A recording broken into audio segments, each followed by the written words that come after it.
आतंकवाद खिलाफ भारत में जंग में इंडोनेशिया ने एक बार फिर दोस्ती का हाथ बढ़ाया है। दुनिया की सबसे बड़ी मुस्लिम आबादी वाले इस देश ने आईएसआईएस से जुड़े 2 संदिग्ध आतंकियों को भारत को सौंपकर वैश्विक आतंकवाद के खिलाफ अपनी प्रतिबद्धता जताई है। ये दोनों आतंकी अब्दुल्ला फयाज और तलहा खान महाराष्ट्र में आईएसआईएस के स्लीपर सेल के सदस्य बताए जा रहे हैं। जकार्ता से मुंबई पहुंचते ही इन्हें गिरफ्तार कर लिया गया। यह कदम अप्रैल में कश्मीर के पहलगाम में हुए दिल दहलाने वाले आतंकी हमले के बाद भारत के लिए बड़ा सहारा बन सकता है, जिसमें 26 पर्यटकों की जान चली गई। अब्दुल्ला फयाज शेख उर्फ अब्दुल्ला डायपरवाला और तलहा खान और तलहा लियाकत खान 2 संदिग्ध आतंकी हैं।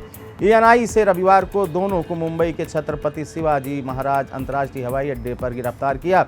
इन आतंकियों के तार महाराष्ट्र में आईएसआईएस के स्लीपर सेल मॉड्यूल से जुड़े हैं। 2023 के पुणे के ईडी ब्लास्ट मामले में ये दोनों वांछित थे। अब्दुल्ला पर 3 लाख रुपए का इनाम था। तलहा लियाकत खान पर भी पुणे में आईईडी बनाने और आतंकी हमलों की साजिश रचने का आरोप है।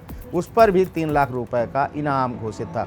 दोनों आतंकियों पर यूएपीए और अन्य आतंकवाद विरोधी कानूनों के तहत मामला दर्ज है। वह अन्य आरोपियों के साथ मिलकर कट्टरपंथी गतिविधियों को बढ़ावा दे रहे थे। पहलगाम में हुए क्रूर आतंकी हमले ने पूरी दुनिया को झकझोर कर रख दिया था।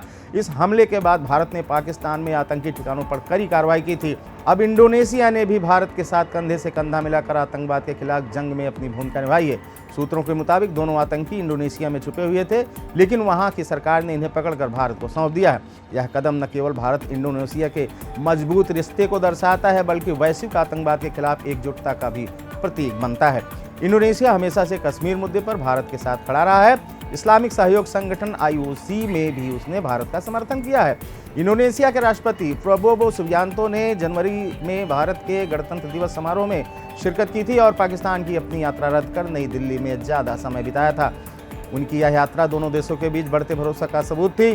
सुबियांतो ने जकार्ता में भारतीय राजदूत से मुलाकात के दौरान पहलगाम हमले पर गहरा दुख जताया और कहा कि यह हमला इंडोनेशिया में माने जाने वाले इस्लाम के सिद्धांत के खिलाफ है। जनवरी में सुबियांतो और प्रधानमंत्री नरेंद्र मोदी के बीच हुई मुलाकात में आतंकवाद के खिलाफ कड़ा रुख अपनाने पर सहमति बनी थी। दोनों नेताओं ने आतंकी फंडिंग को रोकने, आतंकियों की भर्ती को खत्म करने और ऑनलाइन कट्टरता पर लगाम लगाने के लिए मिलकर काम करने का संकल्प लिया था।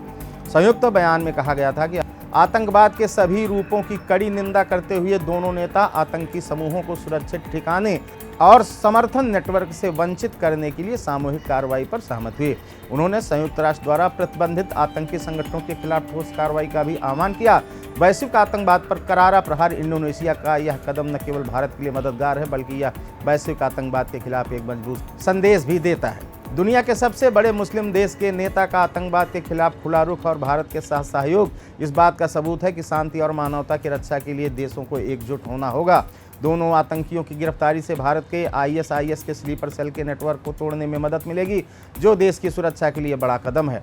खबर में यही तक, इजाज़त दीजिए, नमस्कार।